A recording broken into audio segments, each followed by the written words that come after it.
작년 4월 중순에 경남 통영에 사는 어느 치매 할머니의 사연이 뉴스에 나온 적이 있습니다. 그때 뉴스에 보도되면서 사람들의 마음을 칭하게 했던 일이 있는데, 통영의 어느 마을에 2달 사이에 5번이나 길가에 세워둔 빨간색 차에 돈과 그리고 먹을 것이 꽂혀 있었습니다. 경찰 조사에 따르면 돈을 꽂은 사람은 당시 86세 되신 홀로 사는 할머니였습니다. 치매를 앓고 있던 할머니는 지난날 어려웠던 시절 생활 탓에 아들을 초등학교밖에 보내지 못했던 그 미안함 때문에 빨간색 차만 보면은 아들이 온 줄로 알고 이렇게 했다는 거지요. 당시 타지에 살고 있던 이 50대 아들이 있었는데, 그 아들이 바로 빨간색 승용차를 가지고 있었습니다. 다른 것은 다 기억하지 못해도 유독 아들의 차가 빨간색이라는 것만 잊지 않았다고 하죠. 바로 이것이 애틋한 부모의 마음이고 사랑이 아닌가, 저는 그렇게 생각이 되어집니다. 어제는 어버이날이었고 오늘은 어버이 주일입니다. 만약 내가 어려움에 처하고 심지어 죽는다 할지라도 자식이 잘 될 수만 있다고 한다면 대부분의 부모들은 아마도 그 길을 선택할 것입니다. 왜냐하면 사랑하는 내 자녀이기 때문에 그렇지요.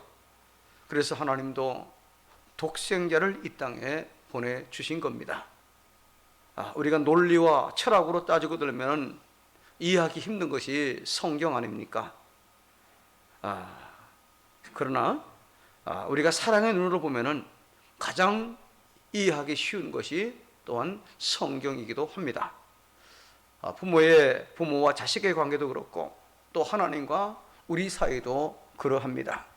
논리적으로 따져보면은 신이 인간의 몸으로 오셔서 죽임을 당하는 것은 도무지 이해가 되지 않는 일이지요. 그러나 우리가 그것을 사랑의 눈으로 바라보면은 얼마든지 이해가 된다는 겁니다. 우리 사회가 이 산업사회가 되면서부터 가장 많이 희생된 것이 가정이지요. 모두 뿔뿔이 흩어져 살다 보니까 형제에도 멀어져 버렸고 또 부모에게도 마음이 멀어진 채 살아가는 그런 이 사회입니다. 오늘은 우리가 다른 것들은 생각하지 말고 우리가 하는 가정, 하나님이 허락하신 가정, 흔히들 가정천국이라고 얘기하는데 이 가정에 대해서 우리가 생각해 보시길 바랍니다. 특히 부모만을 생각하고 그리고 자녀만을 한번 생각해 보는 그런 시간이 되었으면 좋겠습니다. 부모, 자식, 이것이 어떤 관계입니까? 세상에 이보다 더 좋은 관계, 그리고 더 좋은 관계가 어디 있겠습니까?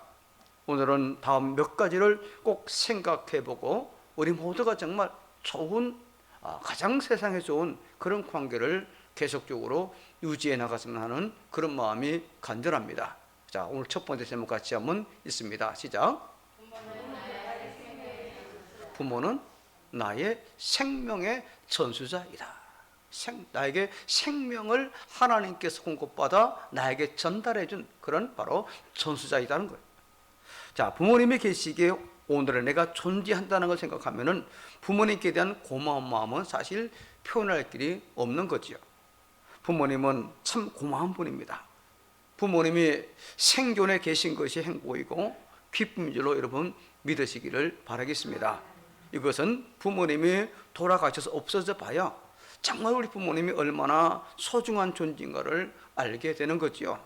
세상에서 가장 부드러운 이름이 아버지, 어머니. 저는 엄마, 아빠라는 소리를 못 해봤습니다. 근데 아버지, 어머니 얼마나 참 정답고 그리고 소중한 그런 호칭입니까? 여러분 아시는 연산군, 그는 어머니 없이 자랐지요. 어렸을 때 그의 어머니가 사역을 받지 않았습니까? 어린 연산이 하루는 밖에 나가 놀다 들어왔습니다. 아버지 성종이 어린 아들에게 묻습니다. 밖에 나가서 무엇을 보고 왔느냐? 그때 연산이 대답합니다. 송아지가 음이슬을 따라가면서 막 부르며 따라가는 그 모습이 그렇게 부러웠습니다. 성종은 그 말을 듣고 돌아서 눈물을 흘렸다고 합니다. 자, 우리가 잠언 23장 25절에 우리에게 이렇게 말씀했어요. 우리 같이 한번 읽습니다. 시작. 내 부모를 즐겁게 하며 너 낳은 어미를 기쁘게 하라. 너를 낳은 어미, 바로 하나님께로부터 받은 생명을 나에게 전수해 준 바로 그 부모라는 겁니다. 그래서 오늘 본문 2절은 내 아버지와 어머니를 공경하라. 이것은 약속이 있는 첫 계명이라. 너에게 생명을 전수해 준 내 부모를 공경하라는 거죠. 이게 하나님의 계명이라는 겁니다. 부모님은 공경받아야 마땅하다는 겁니다. 그분들이 있었기에 오늘 내가 존재하기 때문에 그런 거죠. 다른 게 다 제쳐놓고 그분들이 계시기 때문에 오늘의 내가 존재했다는 거예요. 이 얼마나 존귀한 그런 존재입니까? 그래서 하나님께서는 부모 공경을 율법으로 명하시며 그것이 이 세상에서 복을 받을 일이라, 그렇게 우리에게 또한 말씀을 하신 겁니다. 사람은 마땅히 부모를 공경해야 되죠. 이것이 가장 기본적인 도리이며 그리고 복된 삶줄로 믿으시기를 바라겠습니다. 자, 두 번째 같이 읽습니다. 시작. 예. 자, 그런데 부모가 아무리 존귀하다 해도 혼자서는 존귀할 수 없습니다. 부모는 자식이 있기 때문에 사실 존귀한 겁니다. 그래서 성경 보면은요, 자식은 기업이라 했고 그리고 상급이라라고도 말씀했습니다. 자, 시편 127편 3절을 같이 읽습니다. 시작.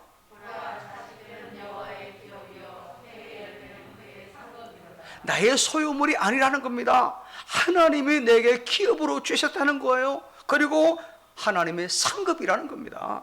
그렇습니다. 자식은 분명히 하나님의 상급이에요. 부모에게 있어서 자식은 힘이고 그리고 열매라는 겁니다. 자식이 있어야 어딘지 모르게 힘이 있고 든든하고 그리고 또 안정이 되는 거죠. 그래서 모두 힘이 들어도 자식을 낳으려 하지 않습니까? 팔불출이라는 말 들어보셨죠? 여러 가지 의미가 있는데 팔싹둥이라는 말도 있고 또 이제 어리석은 사람을 가리키는 말로 사용됩니다. 혹은 그래서 좀 모자라고 덜 떨어지고 혹은 약간 덜 된 그런 사람을 가리켜서 바로 팔불치란 말도 했고, 또 우리 인간의 홀로서기 개훈으로도 또 쓰는데, 첫 번째가 저잘났고 뽐내는 놈, 그리고 마누라 자랑하는 놈, 세 번째 자식 자랑하는 놈 등등 총 8가지가 해서 팔불출이라는 말을 사용합니다. 자, 근데 저는 개인적으로 아내 자랑은 팔불출일지 모르겠지만은 자식 자랑은 팔불출이 아니다, 저는 그렇게 생각을 해봅니다. 부모가 자식이 대견해가지고 참 자랑하는 게 저는 좋은 일이라 여기는 것이 솔직한 부모의 심정이 아닌가, 그렇게 생각을 해봅니다. 그래서 옛 사람들은요, 아내는, 여러분 오해하지 말고 들으세요. 아내는 남의 아내가 예뻐 보이고 자식은 자기 자식이 최고로 보인다 하는 그런 말을 했었습니다. 이것이 자식에 대한 부모의 한결같은 마음을 표현한 바로 그런 말이 아니겠습니까? 그래서 본문 6절은요, 이렇게 귀하고 소중한 자녀를 귀여만 하지 말고 주의 교훈과 훈계로 양육하라 라고 말씀을 했어요. 자식은 부모에게 있어서 그만큼 소중하고 그리고 존귀한 존재이기 때문에 라고 그렇게 말씀을 한 거지요. 자, 그 다음에 이제 중요한 내용입니다. 세 번째 같이 있습니다. 자, 이렇게 부모가 있고 자녀가 있으면 이 관계가 정말 좋은 그런 관계가 돼야 되겠다는 겁니다. 여러분, 이 부모 자식 관계는 정말 좋은 관계를 유지해야 되는 거예요. 그런데 오늘 이 시대는 어떻습니까? 이 관계가 안타깝게도 순환을 당하고 있습니다. 자식이 부모를 외면합니다. 어떤 자식들은 부모를 버리기까지 합니다. 재산 상속 때문에 부모 자녀 간의 소송을 불살하기도 합니다. 어떤 부모는 자녀를 버리기도 합니다. 정말 슬픈 세상이 지금 되고 말았어요. 이것이 어떤 관계인데 이렇게 될 수 있겠는가? 부모와 자녀의 관계는 아주 좋은 관계를 유지해야 되는 그런 사이잖아요. 근데 이렇게 하려면요, 두 가지 점에 유념을 해야 됩니다. 자, 작은 1번 같이 한번 있습니다. 시작. 이 좋은 관계를 유지하려면 먼저 자녀는 부모를 공경해야 됩니다. 그래야 좋은 관계 유지된다는 거죠. 여러분, 사람이 가장 값지고 권위가 생기는 거는요, 제대로 부모님을 알고 공경하는 데서도 출발되는 겁니다. 사람이 아무리 세상에서 성공하고 잘 살고 출세했다 할지라도 효도하지 못하면 출세도 없고 성공도 없는 겁니다. 사람은 부모와의 관계가 잘 되어야 떳떳하고 그리고 그 권위를 인정받을 수 있습니다. 자녀는 이것을 잘 해야 복을 받아요. 이것이 안 되면 아무리 오늘 잘 살아도 그것이 성공이 아닌 겁니다. 오늘만 날입니까? 먼 훗날까지 내다보면 불효자는 복을 받지 못하는 거예요. 이는 복의 근원이기 때문에 그런 겁니다. 그래서 성경은 우리에게 이렇게 말씀을 하고 있습니다. 자, 신명기 5장 16절 후반절 같이 시작. 내 부모를 공경하라. 그리하면 내 하나님 여호와가 너에게 준다 해서 내 생명이 길고 복을 누리리라. 내 부모를 공경하라. 이것이 인생의 질서 가운데 가장 기본. 그래서 대인관계 첫 번째 계명이 내 부모를 공경하라. 다른 건 다 저절. 이것만 되면 나머지 6, 7, 8, 9, 10 저절로 되게 되어 있습니다. 이게 안 되니까 뒤에 6, 7, 8, 9 계명이 이상하게 흘러가는 겁니다. 이게 안 되니까요. 부모, 이것이 보통 단어입니까? 자식들 먹여 살리려고 각반 세상에서 경쟁하며 노심초사하는 아버지 아닙니까? 요즘이야 그렇지 않지만은 한 세대 전만 해도 어땠습니까? 어머니들은 5아이를 낳고 6을 낳습니다. 그것도 부족해서 8을 낳고 10을 낳은 어머니, 이 10번째 나는 아이를 젖먹일 때는요, 뭐 덩에서 내릴 필요도 없어요. 그때쯤 어머니는 너는 알뜰로 늘어나가지고 덩에 옆인 아이 그냥 이렇게 하면 그냥 엄마 뜻이 갑니다. 시골에 좀 그런 거 봤어요, 저는요, 실제로요. 그 말은 뭡니까? 몸이 많이 망가졌다는 말이에요. 이럴테면은 속이 모두 비어있다나, 알맹이는 모두 빼주고 자신은 빈 껍데기만 가지고 산다는 그런 말씀이에요. 이게 바로 누굽니까? 부모라는 겁니다. 부모라는 존재는 자식에게 있어요. 이 같은 존재예요. 그래서 성경은 우리에게 이렇게 말씀하고 있습니다. 자, 성경 잠언 23장 22절 같이 시작.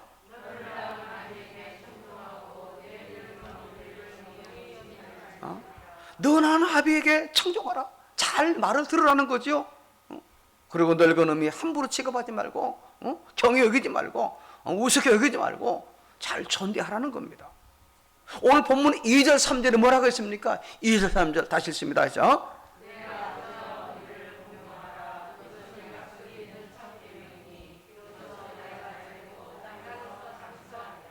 약속 있는 계명이라는 겁니다. 다른 거 지키면 뭐 주겠다 그런 게 없는데, 이 5계명, 바로 부모 공경 계명 잘 지키면은 잘 되고 땅에서 장수하리라. 잘 되고 건강하게 오래 사는 복을 하나님 약속하신 약속 있는 계명이에요. 그냥 지키라는 거 아닙니다. 지키기만 하면은, 그래 하면 내가 이런 거 너에게 보장하겠다라고 말씀하고 있어요. 오늘 나를 낳아주시고 길러주신 그 고마우신 부모님을 생각해보는, 그분들이 돌아가셨던 살아계시던 그분들을 한번 곰곰이 생각해 보시기를 바랍니다. 그런데 우리 중에는요, 이 부모에 대한 좋은 추억을 가진 분들만 있지 않고 부모에게 상처받고 좋지 않은 감정을 가진 분들도 있습니다. 하지만 우리가 깨달아야 할 것은요, 부모도 연약한 인간이라는 사실이에요. 원치 않게 자녀들에게 큰 상처를 준 분도 있을 겁니다. 그러나 세상에 어느 부모가 자식에게 상처 주고 싶은 사람이 어디 있겠습니까? 형편이 어려우다 보니까 그랬던 것 아닙니까? 저 역시 그런 일로 인해서 참 많은 어려움을 당했고 상처를 많이 받았고, 그 지금까지도 마음에 상처가 되고 있었습니다만 주님 안에서 다 풀고 또 해결했습니다. 우리가 부모를 무조건 용서해야 할 이유는 다른 사람을 위한 게 아닙니다. 사실은 자기 자신을 위한 거예요, 여러분. 그리고 자기 자녀를 위해서는 반드시 그렇게, 반드시 가정에 좋지 못한 전통을 대물림하지 않기 위해서 그렇게 해야 된다는 거예요. 내가 끊지 않으면은 내 자식에게까지 이 좋지 않은 가문의 가풍이 이어져 갈 수밖에 없어요. 그 나쁜 대물림을 끊어내는 길은 용서밖에 없는 겁니다. 용서밖에 없어요. 부모를 용서하지 않고 미워하는 마음이 있으면요, 미워하면서 누구 닮습니까? 부모 닮아요. 아버지 원망하면 아버지 닮습니다. 어머니 원망하면 어머니 닮아가고 있어요. 시집살이 한 사람이 시집살이 시킨다는 말이 있잖아요. 이런 어린 시절 부모, 특히 아버지로부터 받은 상처를 용서함으로 치유받을 때에 그 가정이 회복되고 가계에 이어내려오는 악습관이 끊어지게 되는 그런 길이 열리게 되는 겁니다. 예수님은요, 마태복음 18장 22절에서요 이 용서에 대해서 말씀하셨죠. 7번을 70번까지라도 할 길이라 했어요. 자, 그런데 여러분, 우리 한번 생각해 봅시다. 한 사람을 이렇게 해석해서 용서를 해줘야 될 대상은 누굽니까? 멀리 떨어지는 사람일까요? 아니에요. 멀리 있던 사람은 뭐 용서 구할 일도 없고 서로 뭐 원수 될 시간도 없어요. 늘 부딪혀 사는 사람들입니다. 응? 가까이 있는 사람들이에요. 가족 중에 혹은 교회에 그렇게 용서해야 될 대상이 있다는 겁니다. 먼 데 있는 사람이 아니에요. 내 가족 중에, 형제 중에, 교인 중에 그러한 대상이 있다는 겁니다. 그러나 여러분, 깊은 상처를 준 그 누군가를 진심으로 용서하기가 말처럼 쉽습니까? 아닙니다. 내 각오와 내 의지로는요 될 수 없습니다. 하나님의 은혜가 필요해요. 하나님의 은혜가 필요합니다. 먼저 내가 하나님의 용서를 정말 깊이 체험해야 됩니다. 용서받을 수 없는 죄인인 나를 하나님께서 예수님을 십자가에 못 박음으로 말미암아 깨끗하게 완벽하게 용서해 주었음을 내가 체험해야 된다는 겁니다. 그래야 되는 거예요.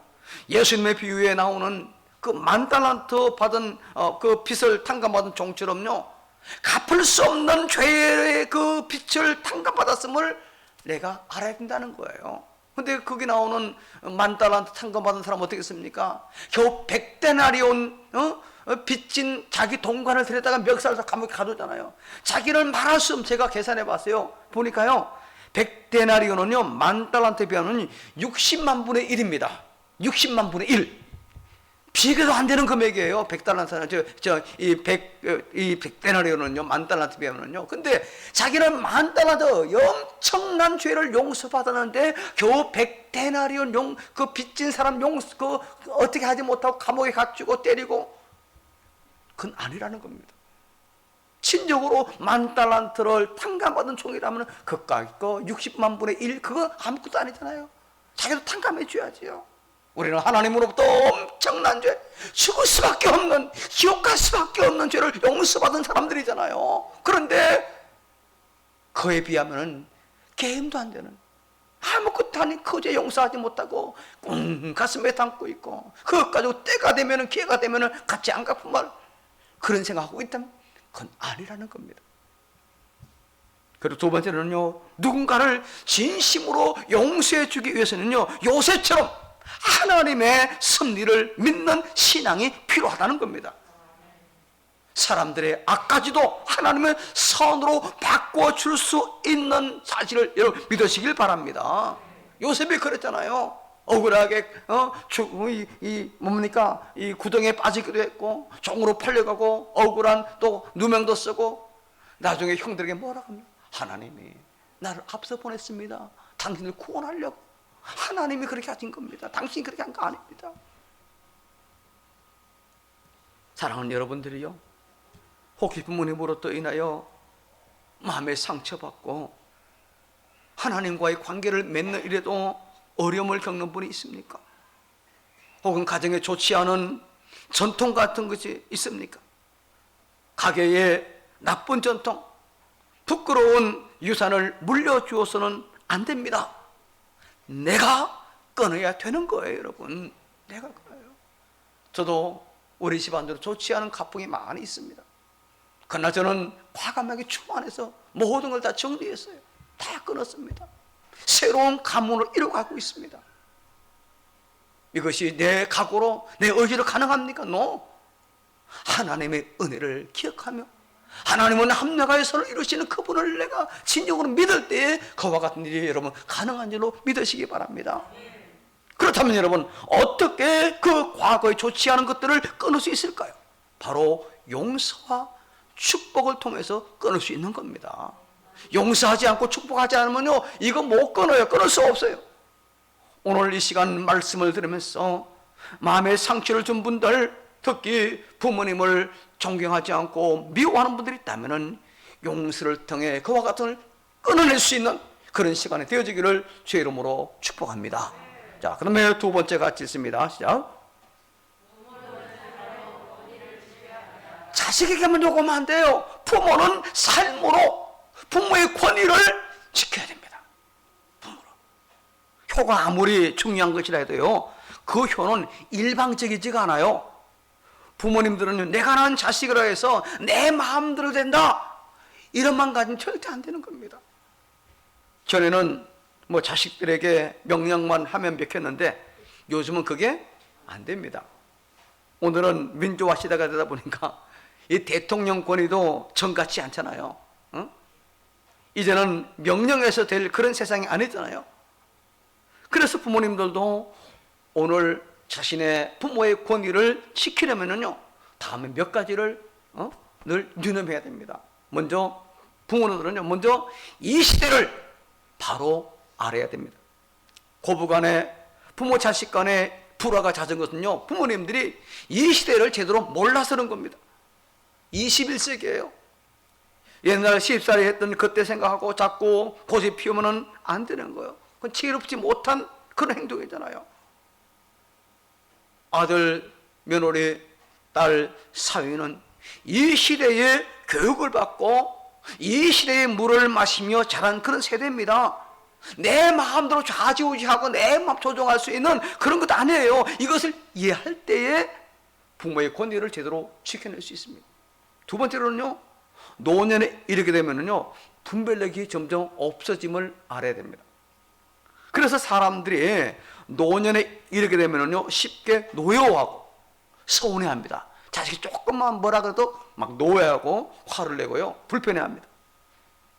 자기 고정관념에서 벗어나지 못합니다. 그 결과 고집만 늘어나고 분별력이 점점 없어지는 안타까운 상황이 되고 마는 거죠. 그러면 자식이 효도할 그런 마음이 자꾸 사라지는 겁니다. 그러면은 자식들에게 점점 공연히 서운한 마음이, 내가 어떻게 저렇게 행동하나, 아니 저놈이 저렇게 하냐, 이 서운한 감정만 생기는 겁니다. 불화하게 되는 거죠. 이것을 알아야 자녀와 싸우지 않고 서운한 것을 극복하며 살아갈 수 있는 거예요. 어떤 권사님이 아들, 딸이 있는 미국에를 가셨습니다. 결혼해서 사는 아들 집에 가서 밥을 먹는데 며느리가 식탁에 상을 차리더니 시모인 자기하고 마주 앉아 밥을 먹고 이 아들놈은 식탁 옆에서 아이 우유병을 들고 앉아서 젖을 먹이는 겁니다. 그 모습을 보고 있자니까 기가 막히고 열불이 나는 겁니다. 이 놈을 어떻게 키워서 미국까지 보내는데 오늘 와서 보니까 이 모양이 되어버렸어요. 그래서 속으로 솟아오르는 분노를 간신히 참는데 이것을 참느라고 예수님의 십자가에 고난받으신 거 생각하며 참았다고 합니다.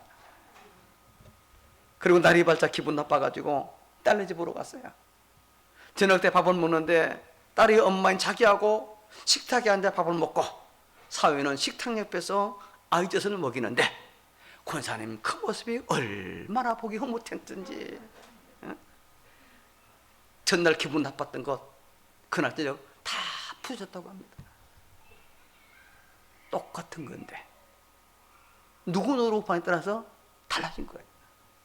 권사님이 전날 같은 생각으로 살면은요 마음 편한 날 없어요. 오늘 이 시대를 모르면 그렇게 된다는 겁니다.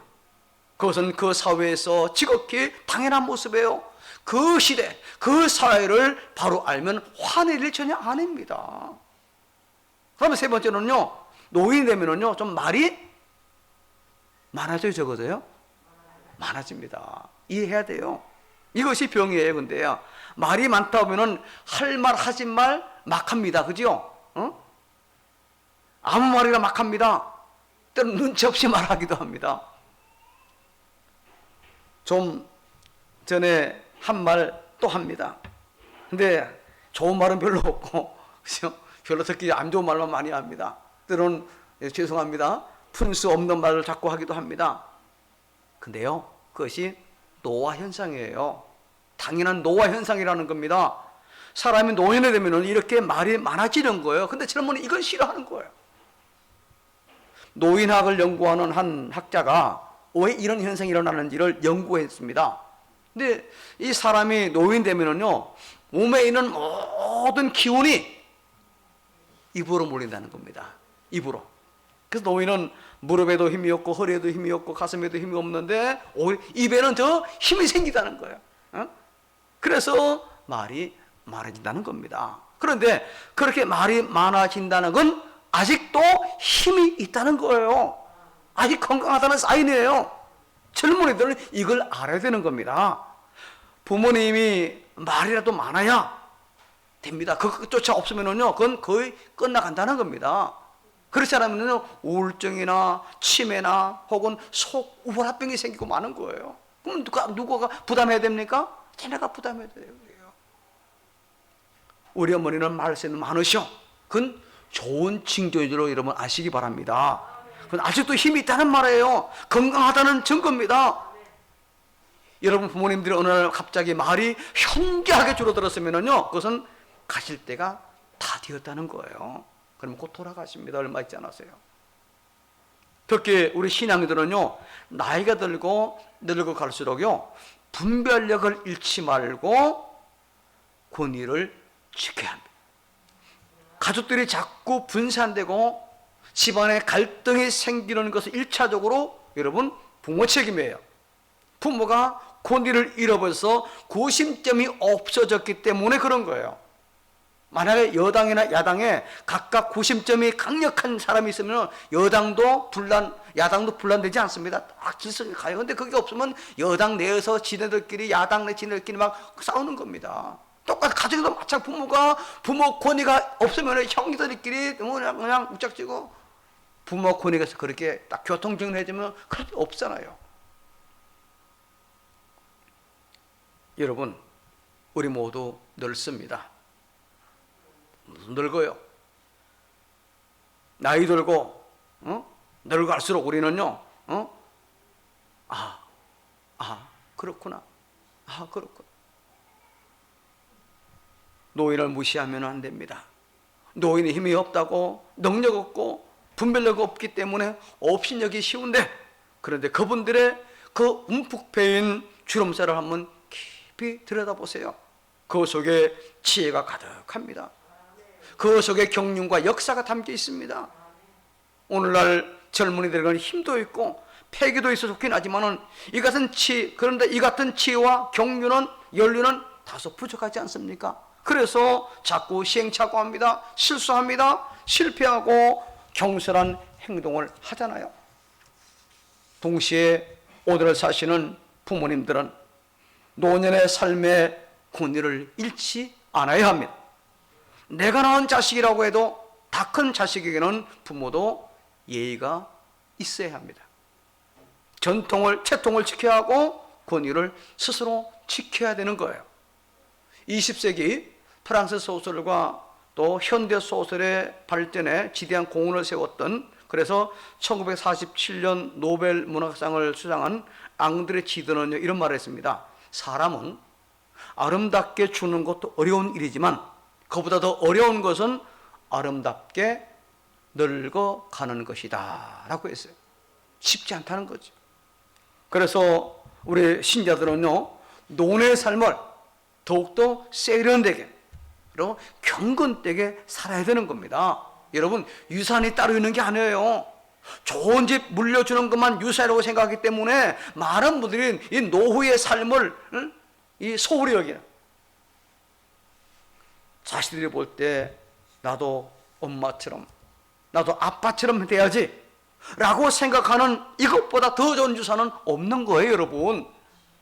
며느리가 볼 때 나도 어머니 신앙 반만이라도 따라가야지, 이보다 더 큰 권위는 없는 것 아닙니까, 여러분? 그러면 되는 거예요.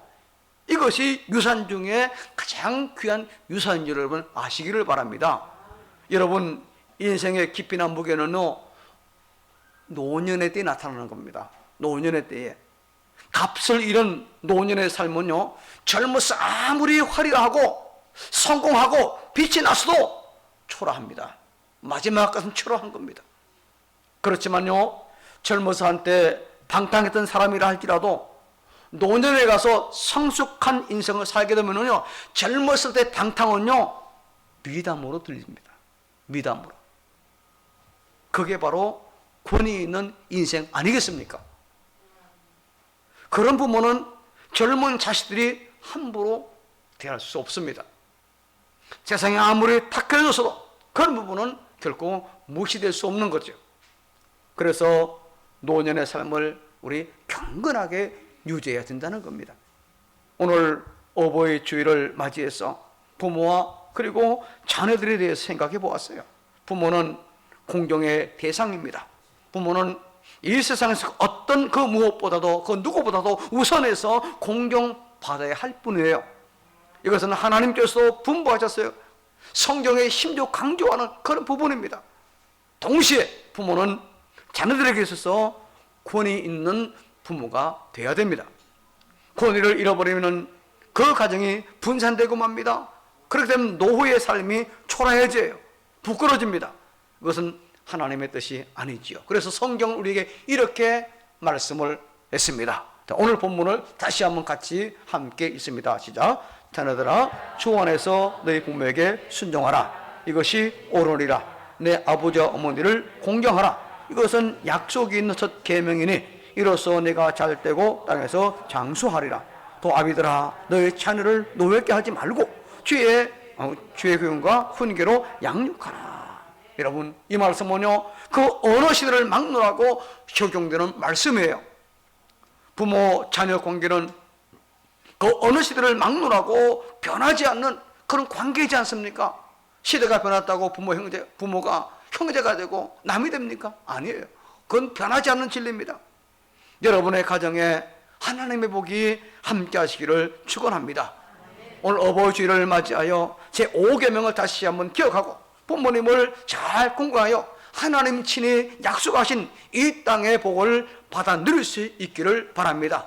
그래야 하는 일들이 잘 되고 이 땅에서의 강건하게 장수하는 노후의 복을 우리 모두가 누리기를 주의 이름으로 축복합니다. 축복합니다.